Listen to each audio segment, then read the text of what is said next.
Terry Jo was fast asleep on a passenger sailboat, lulled away by gentle waves, when a blood-curdling scream broke her from her dreams. Overcome with fear, the young girl crept her way to the main cabin. At first, all she saw were bodies on the floor surrounded by a pool of red. But then, a pair of wild eyes staring back at her. Terry Jo was ordered to turn around and go back to her cabin, and that is exactly what she did. By the next morning, her family, the boat, the perfect vacation, and everything she had ever known would be at the bottom of the Caribbean Sea. And Terry Jo would be left alone, floating in the middle of the open ocean, fighting for her life once more. This is the incredible story of the 11-year-old girl who survived twice. First from an out-of-control murder plot, and then from the deadly sea, and became known as the Sea Orphan. Hello, and welcome back to Lukey Spooks. If this is your first time here, thank you so much for joining me. My name is Luke, and I'm here to deliver to you all things strange, spooky, and spiritually suspicious. So a while back, I came across this haunting image that really sparked my interest, and you may have seen it. I saw this picture and immediately was like, is this real? Who is this person? Where and when is this? And what in God's great ocean is behind this photo? And let me tell you, the real story is crazier than anything you can imagine. In that photo is 11-year-old Terry Jo Duperrault. And what she experienced in the 3.5 days prior to that photo is what nightmares are made of. This video does contain some sensitive topics, so viewer discretion is advised. Our story begins in 1961 in Green Bay, Wisconsin. The Duperraults consisted of 40-year-old Arthur, 38-year-old Jean, and their 3 children, 14-year-old Brian, 11-year-old Terry Jo, and 7-year-old Renee. Now, the Duperraults were one of those families that were just very active and loved adventure. Arthur, the dad, he loved boats in the ocean ever since serving in the US Navy. And it was his dream to show his family the waters that he had grown to love so much.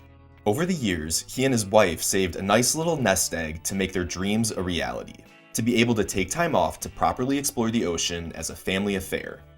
So plans were made and it was settled.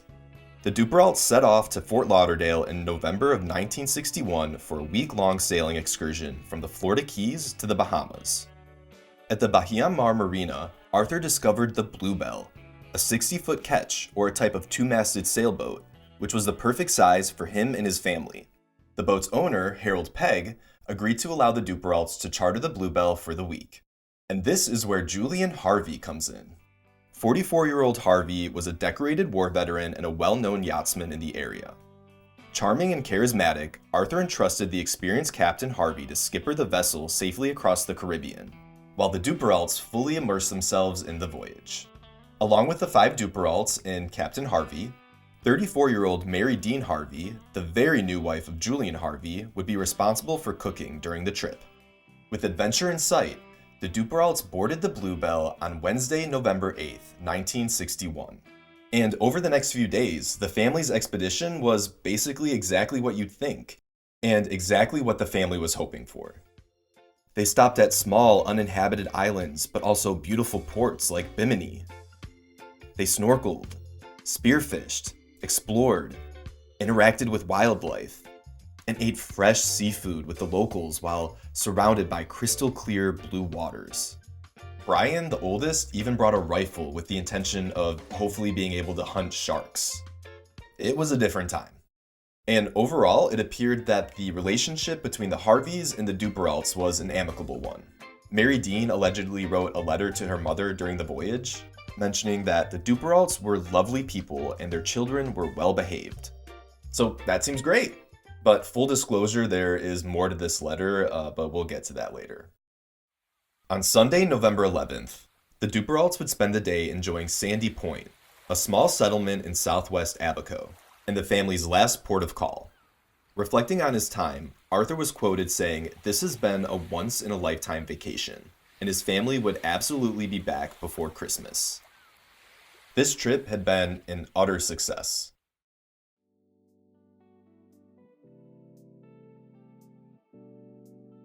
The sun faded, and the Duperraults and Harveys prepared for the last leg of their voyage back to Florida.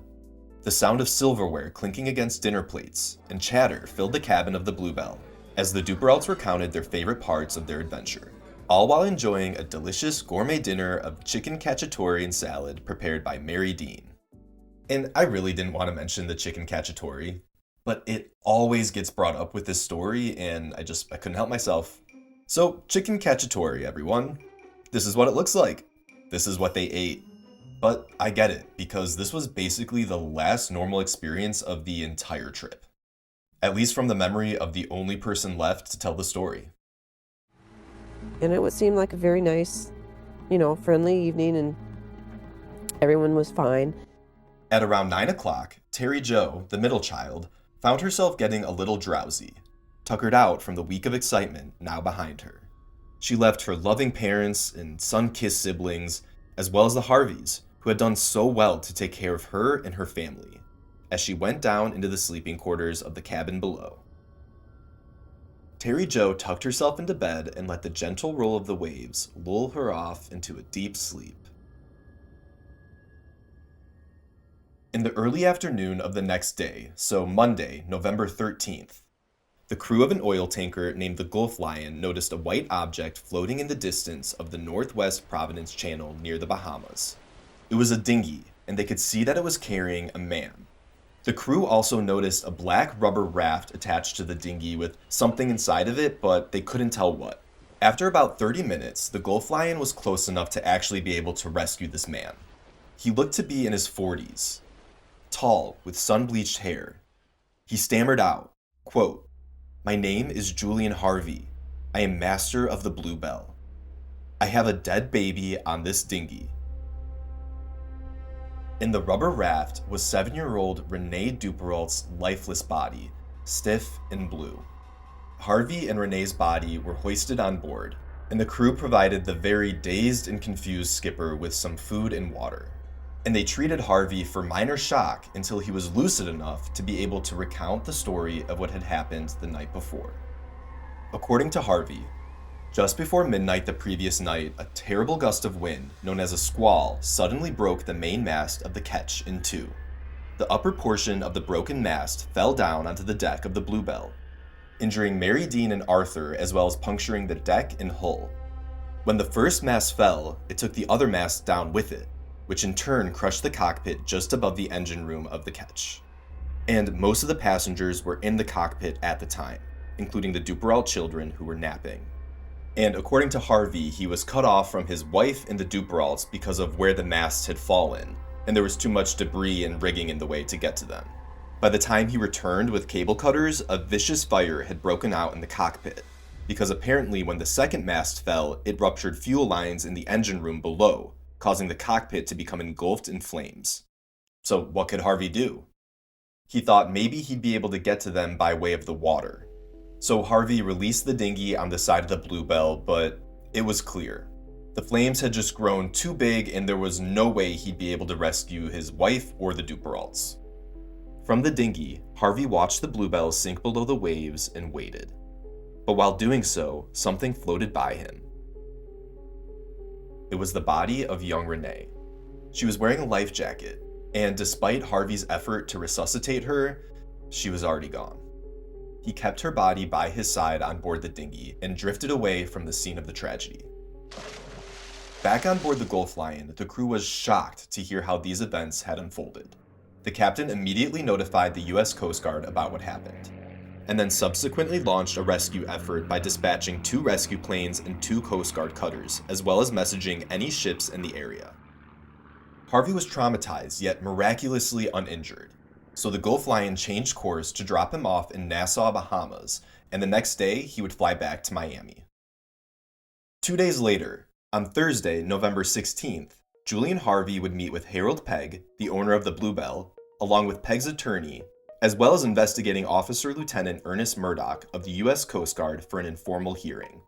With an unusually calm demeanor that would quickly erode, Harvey would recount the events of the Bluebelle with some additional details.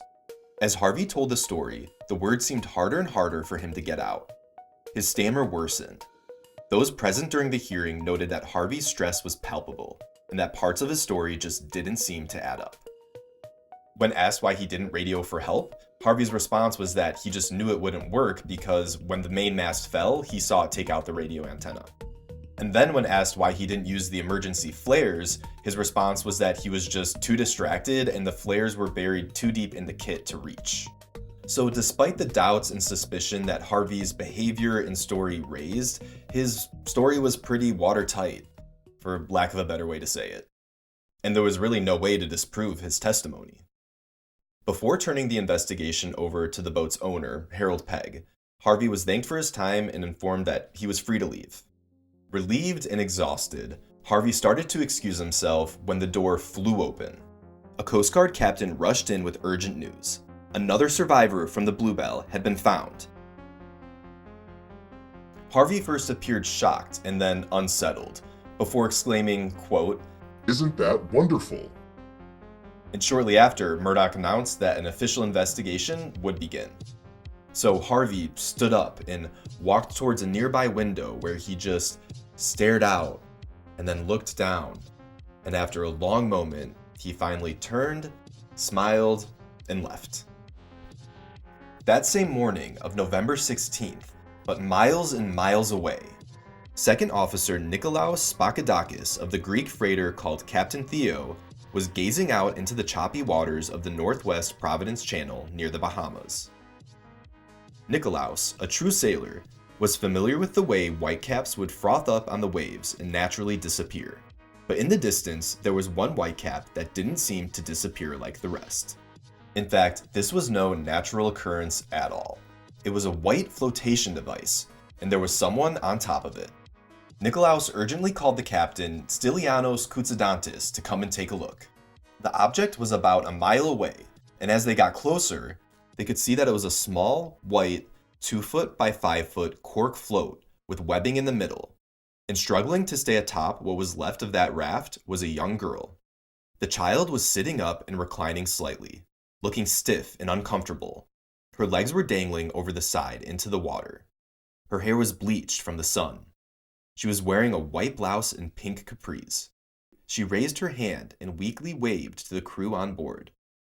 And just like a true horror movie, that was when the captain noticed fins break the surface of the water as sharks circled the disintegrating float.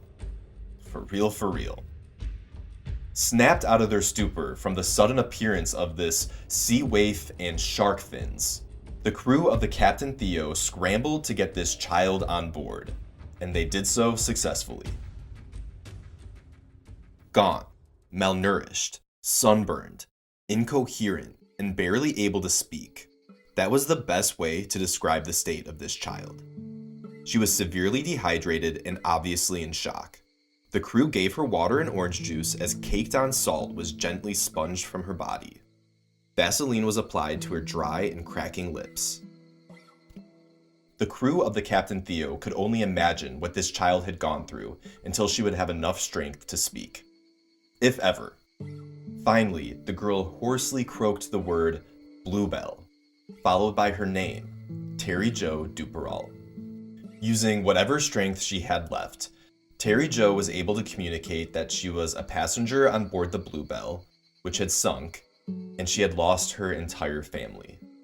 The Captain Theo immediately notified the U.S. Coast Guard, and a helicopter came to retrieve little Terry Jo and bring her to a hospital in Miami. Once in Miami, Terry Jo Duperrault would be treated for shock and exposure. She would remain in the hospital for days, resting and recuperating before gaining enough strength to be able to tell her own story about what happened on the Bluebelle that fateful night. The next day, while Terry Jo slept soundly in her hospital bed, a maid at the Sandman Hotel in Miami would continue to knock on the door of room 17 without an answer. A man named John Monroe had checked in the day before for one night only, and now it was getting close to checkout time. Getting frustrated, the maid unlocked the door. The room appeared vacant, so she started her cleaning tasks, but when she got to the bathroom, she was unable to open the door. That's when panic set in as she inhaled the strong odor of blood.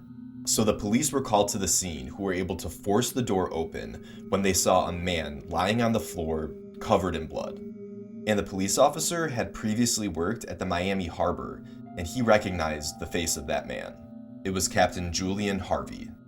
There was a letter found in Harvey's room that was addressed to one of his friends. There was no mention of the Bluebelle or what had happened. But he does write, quote, "I'm a nervous wreck, and I just can't continue. I'm going out now. I guess I either don't like life or don't know what to do with it." End quote.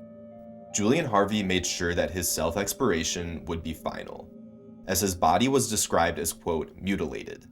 He was found with razor blade lacerations to his thighs, ankles, and jugular vein. At first, I didn't really believe that the maid would be able to smell the blood and that's why she freaked out, but after learning what Harvey did to his body, that would be a lot of blood. And you'd probably be able to smell it. By the time Harvey had checked out, an investigation on the Bluebelle with him as the main suspect was already underway. Officer Lieutenant Murdoch and his associates were already suspicious of Harvey based on his odd behavior during his interviews, especially at the news of Terry Jo's survival. And parts of his story just didn't add up. Things like not making more of an effort to use the flares. Clearly he just didn't want to be seen. Or the fact that a nearby lighthouse reported no signs of a fire or squall on the ocean that night. Or the fact that when masts fracture due to heavy winds, they usually fall to the side and overboard, not directly onto the deck. The investigators were almost certain that whatever story they had heard from Harvey was not what really happened. But Harvey was obviously no longer a source for direct information. The investigators would have to wait for Terry Jo's hopeful recovery to hear what really happened that night, if she would even be able to remember. But in the meantime, the investigation into Julian Harvey's past, or should I say the real Julian Harvey, would start to answer a lot of questions. While the murky details were yet to be clarified, the picture of a motive was clearly coming into focus. I mentioned at the very beginning that Harvey and Mary Dean had been very recently married. And they were, only 3 months before the Bluebelle tragedy. And here's where I buried the lead, because if I didn't, then the red flags would have just been flying way too early. But sweet Mary Dean was Harvey's 6th wife. 6th. Yeah. 6th wife. Julian Harvey was known around town to be charming and dashing, but he didn't always use it for good. Harvey had a rap for being unfaithful, and while his marriages usually ended with Harvey telling these poor women he simply no longer loved them, more than one ended in tragedy. In 1949, and at 32 years old, Harvey was driving his second wife and her mother, but he skidded across the bridge and crashed into a bayou. Harvey walked away unscathed, but his wife and her mother didn't survive. Harvey walked away with a juicy life insurance payout, and within weeks, he was living with another woman. Then, in 1955, Harvey and his 5th wife were taking some friends out on their new yacht called the Torbatros, which is a pretty sick name, not gonna lie.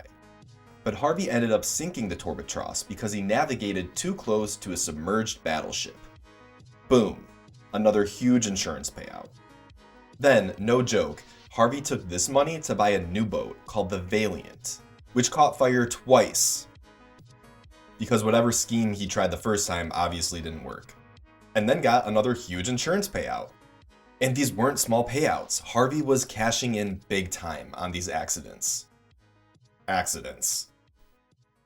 Then comes sweet Mary Dean. Harvey had purchased an insurance policy on Mary Dean's life just 1 month before the Bluebelle sank. Not only that, but he purchased a double indemnity clause, meaning that if she were to expire by accident, amongst other stipulations, he would receive a $40,000 payout instead of $20,000, which would be over $430,000 in 2025. But why cut the honeymoon so short? I mean, literally, this couple was still in their honeymoon phase. They had only been married for 3 months. Well, apparently they had started arguing about money pretty early on in the marriage, and Julian was not happy when Mary Dean started sending money to her sick father in order to cover hospital bills. Oh, and that letter that Mary Dean wrote to her mother during the voyage? Although mostly upbeat, she mentions that she basically feels like a prisoner on board. Sweet Mary Dean was doomed from the start. But how did the Duperraults get wrapped into such a messy murder plot? Investigators easily started to see the bigger picture of what happened on the Bluebelle the night of November 13th. And on Monday, November 20th, they finally got the news they'd been waiting for. With her aunt and uncle by her side, young Terry Jo Duperrault was talking, her strength regained, and she was ready to reveal as much as she could about the truth of the horrific loss of the Bluebelle and its passengers. Terry Jo was sound asleep when suddenly she was woken by a blood-curdling scream. She knew it was from her older brother, Brian. Heavy footsteps thudded above her, and something was not right. Several minutes later, shaking and full of fear, she slowly emerged from her room and step by step made her way to the main cabin. That was when Terry Jo was met with something that no person should ever see. As I came out here, and this would have been the kitchen, my mother and brother were lying there, and there was a big pool of blood. I don't know if I knew they were dead. I thought I saw blood in one area of the cockpit. I also thought that I saw a rifle. Suddenly, Julie and Harvey stormed into the cockpit and the two locked eyes. Harvey shoved Terry Jo and ordered her to go back to her cabin, and she obeyed. Terry Jo huddled into the corner of her tiny cabin. Her mother and her brother are possibly dead. She hasn't even seen her father since all of this commotion began. Like, what is happening? But there was barely any time to even register any of this because now water was leaking into the cabin. And that's when Harvey came down and just stood in the doorway. He was holding a rifle, the rifle that Brian brought to hunt sharks. And he just continued to stand there. And Terry Jo, probably unable to breathe, just stared right back at him for probably what felt like forever, until Harvey finally turned and left, leaving the sea to take care of Terry Jo, just so he didn't have to. So Terry just stayed there as long as she could, until the oily water continued to fill the cabin and she was forced to leave. Terry Jo waited over Jean and Brian's bodies as water filled the ketch. She made it out onto the deck where she found Harvey scrambling to untie this dinghy on the side of the Bluebelle.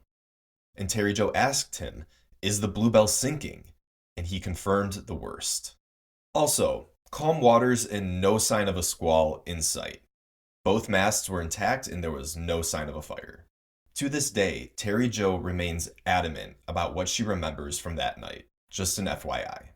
And it's all we really have to go on, and I'm sticking on her side with it. But as the Bluebelle continued to sink, Harvey gave Terry Jo the rope that was attached to the now released dinghy while he went to retrieve other supplies. Is he saving her? Unfortunately, the rope slipped between Terry Jo's fingers and the dinghy started floating away. Harvey returned shortly after this, and seeing what was happening, he just dove straight in to go get the dinghy without a second thought. He climbed on board, abandoning Terry Jo on the forsaken Bluebelle, and faded away into the night. But in the midst of all of this craziness, smart little Terry Jo remembers that there's this small cork raft on the other side of the ketch.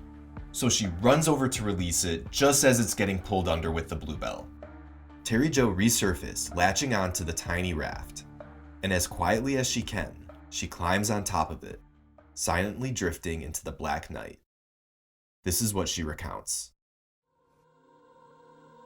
That was the first time I really was afraid, because the way Harvey left me there, I knew that something bad had happened, and I was afraid of him, and that's why I didn't say anything. I didn't call out. I stayed, perfectly still. It was like I was trying to hide, and here you are in the middle of the ocean in a little raft. How can you hide? Terry Jo Duperrault would never see Julie and Harvey again. She had just escaped being in the crossfire of an insurance fraud murder plot. But now, as she floated away into the abyss, she would have to overcome perhaps an even greater feat. Solitary survivor experts say that the greatest challenge while adrift may not be sharks or hunger pangs. It's the endless sweep of time, total isolation, and the ocean's absolute indifference.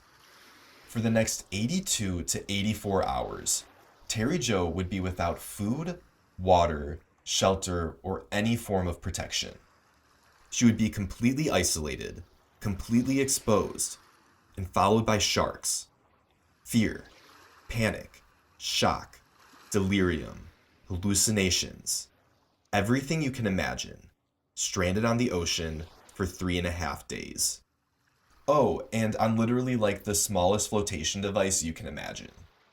And it was mentioned earlier, but this thing was barely even a raft.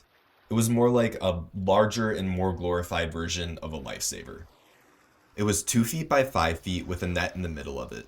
But even with that net, Terry Jo was too large for the raft and basically had to prop herself upright and balance herself on the edges to avoid being in the water too much. Terry recounts fish nipping at her feet when she had to dangle them in the water. And she frequently had to rotate and change position, not only for comfort, but so that one particular part of her body wouldn't get too sunburned. She was like a rotating hot dog at a 7-Eleven. During the first 2 days, she did see a ship out in the distance, as well as one of the 2 rescue planes searching for Bluebelle survivors. But even with her frantic movements and yelling, she was missed. Whenever I see survival movies or hear stories like this, I always wonder what I would do in this situation and what would get to me first, the exposure in the elements or the psychological deterioration. And with this story, add on to it that it's an 11-year-old who just lost her entire family. What do you do when you're floating in nothingness and everything is stripped away? Literally. Terry Jo prayed repeatedly.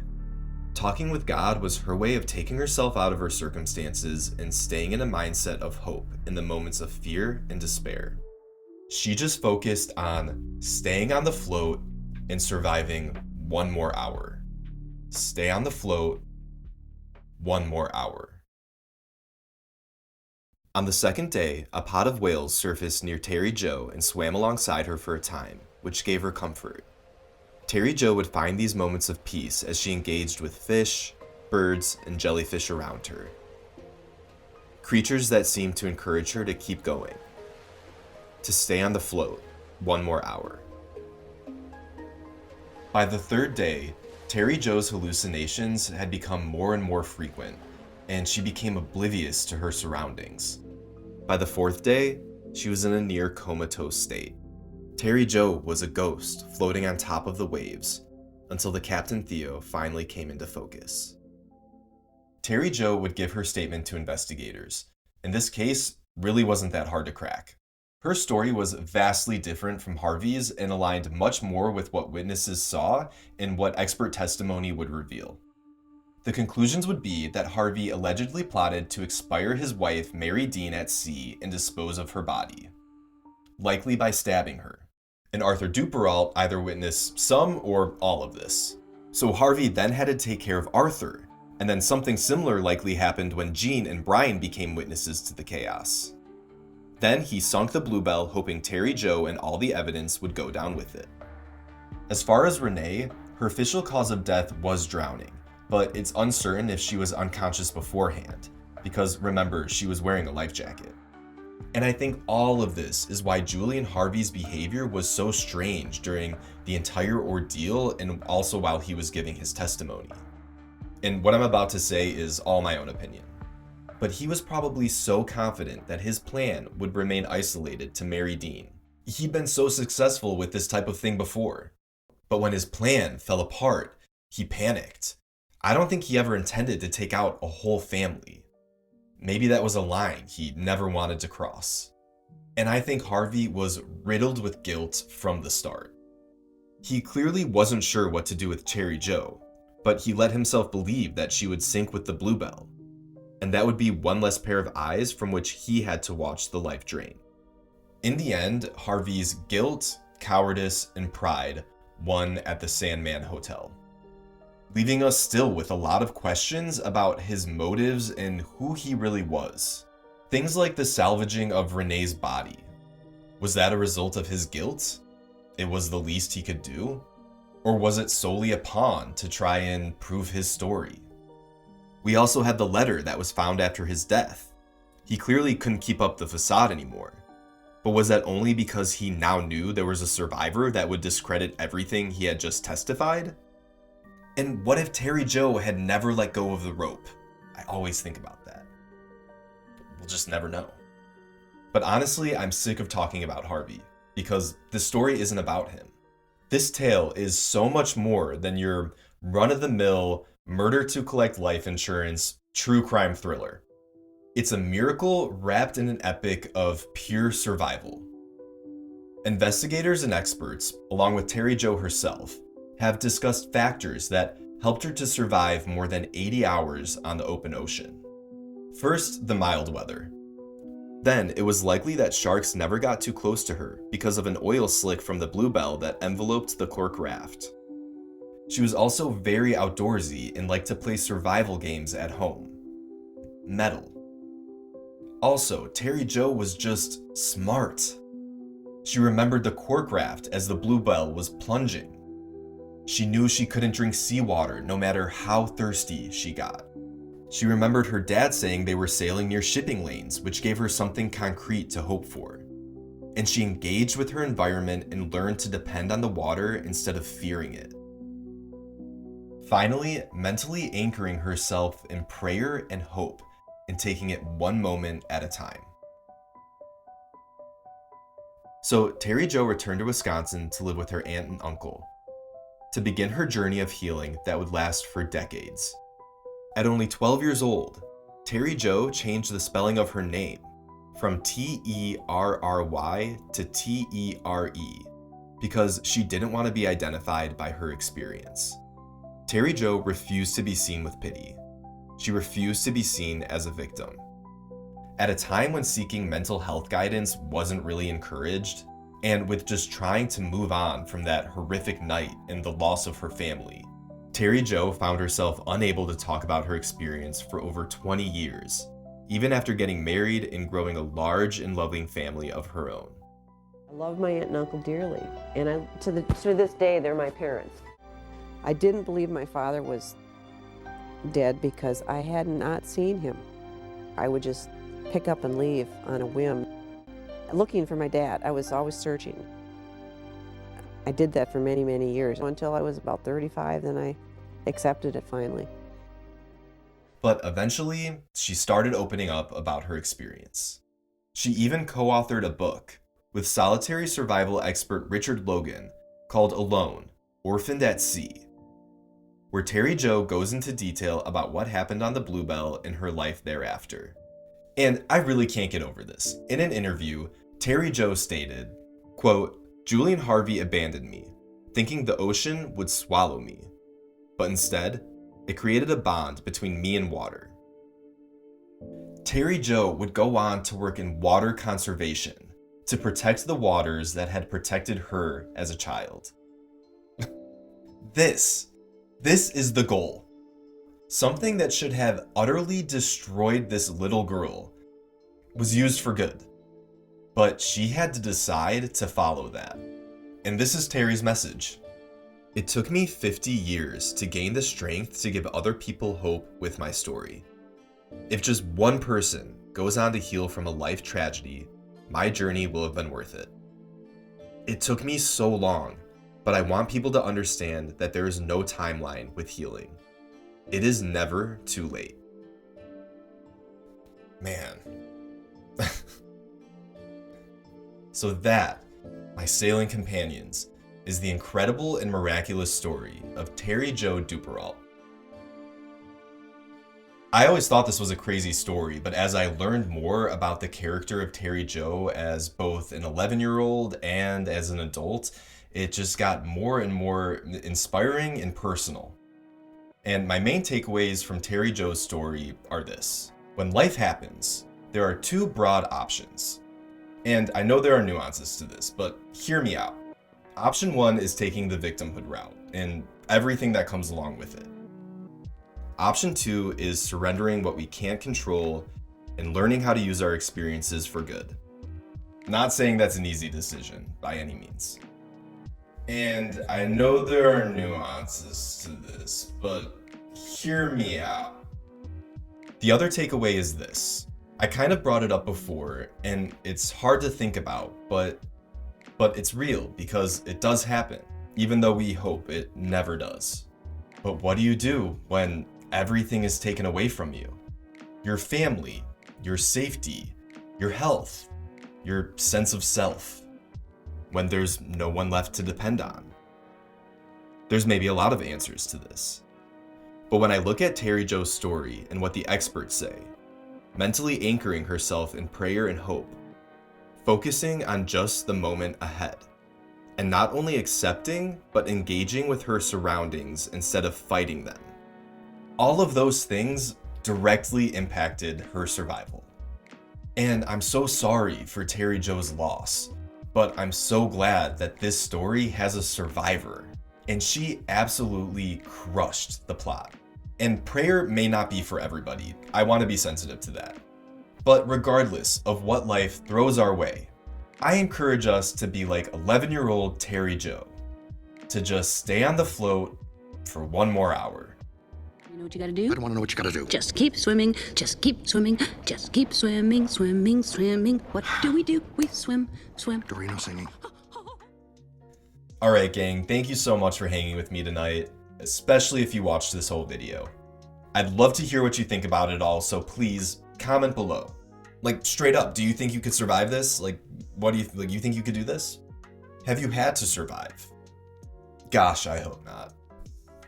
But if you have, please, I want to hear about it.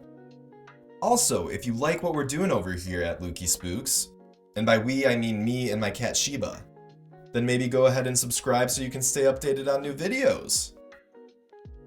But with all that being said, please take care of yourself, stay safe, remain weary of overly charming yachtsmen, and as always, stay spooky.